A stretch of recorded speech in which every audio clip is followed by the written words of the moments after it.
Hello बच्चों, welcome to lesson number 1 for investing. जब बच्चे जॉब शुरू करते हैं उसके लिए ये वीडियो रिकॉर्ड कर रही हूँ, अपने बच्चों के लिए भी और औरों के बच्चों के लिए भी, बिकॉज ये बच्चे सीरियसली लेते नहीं हैं इन्वेस्टिंग जब करियर शुरू होता है और फिर बाद में इट्स टू लेट, जैसे कि मेरे साथ हुआ।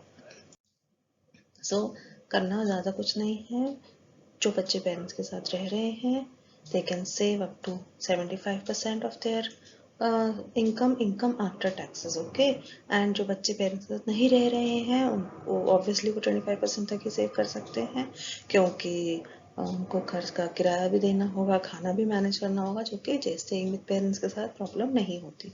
तो my advice to you will be कि बच्चे जो लोग अपने पेरेंट्स के साथ रह रहे हो 75% तक सेव करने की कोशिश करो। 25% यू कैन स्पेंड अपने लग्जरीज में, अपने घूमने फिरने में, अपना एंजॉयमेंट में। वो मना नहीं किया जा रहा, बल्कि वो करना ज़रूरी है। बट हाँ, जो बच्चे पेरेंट्स के साथ नहीं रह रहे हैं वो मैनेज करना चाहिए कि 50% का खर्चा तो जो किराया और इन सब में निकालना है वो है, 25% अपने एंजॉयमेंट के लिए रखना है, 25% सेविंग्स के लिए रखना है। अब सेविंग्स कहाँ करनी है वो देखते हैं। तो सेविंग्स को क्या करो आप, सपोज आपको 1000 रुपये बचते हैं तो उसको 4 पार्ट में डिवाइड करो, 250 रुपये।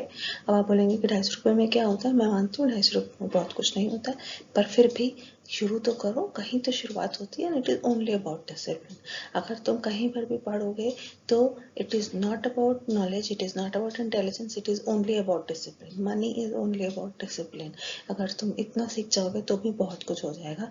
हर महीने की 1 तारीख के लिए एफडी का ऑटो लगा सकते हो रिकरिंग डिपॉजिट की तरफ से, तो उसमें आप एफडी कर सकते हो। अगर अमाउंट बहुत छोटा है तो शायद नहीं कर सकते हो, पर आप जाकर खुद से, अब तो सब कुछ ऑनलाइन है, तो 5 मिनट भी नहीं लगते, ओपन एन एफडी 250 रुपये की तक एफडी आप खोलो, कोई प्रॉब्लम नहीं है।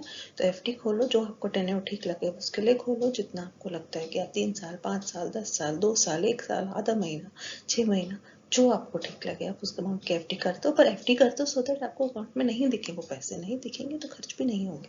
और अगर ज़्यादा एक स्टेप फर्दर जा सकते हो तो एक और अकाउंट खोलो, उस अकाउंट में पैसे ट्रांसफर करो और वहाँ एफडी करो, ताकि आपको एफडी का पैसा भी दिखे नहीं कि कितनी आपकी एफडीज है।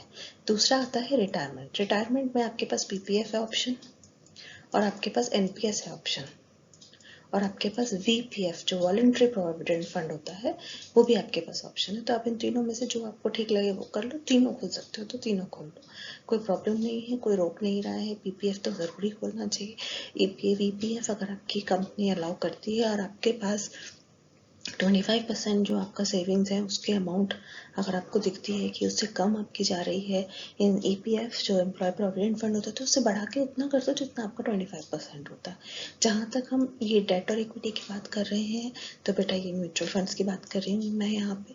कोई से भी जो उस टाइम पे चल रहे हो, हम सिर्फ 25% ऑफ द सेविंग्स डाल रहे हैं, तो कितनी होंगी, 1000 रुपये, 2000 रुपये, 5000 रुपये, उसका 25% डालना है, which is a very small sum. पर ये जब बढ़ता चला जाएगा ना तो आपको खुद लगेगा, क्योंकि इसके टैक्सेस के ऊपर इंडेक्सेशन भी लगता है, इसमें बहुत कम टैक्स बनता है।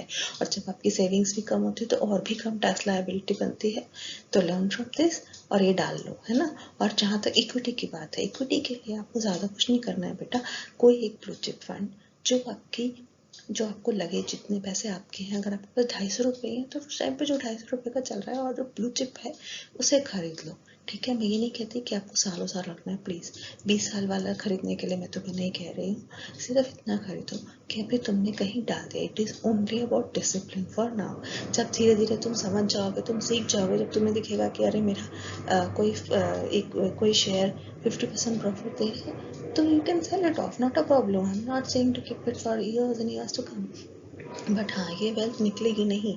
जो इसमें डल गए हैं, वो इक्विटी में डल गए हैं, उसको तुम सर्कुलेट करते रहो, एक से खरीदो, दूसरे को खरीदो, दूसरे को बेचो, तीसरे को खरीदो, but do not take it out this money, and this money should not be taken out. What you can take out is this money is, तुम्हें सपोज 2 साल के बाद फोन नया खरीदना है और तुम्हारे को लग रहा है कि तुमने अच्छी सेविंग में इंटरेस्ट जमा कर लिया है, go buy a phone for yourself. I'm not denying that fact, but this is only about discipline. So here we are talking only about discipline.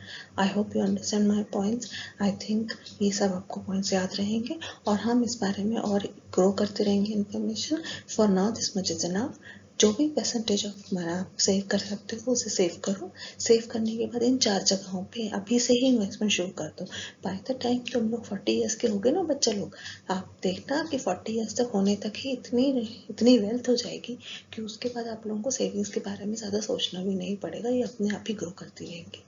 Thank you बच्चा, हैव अ नाइस डे।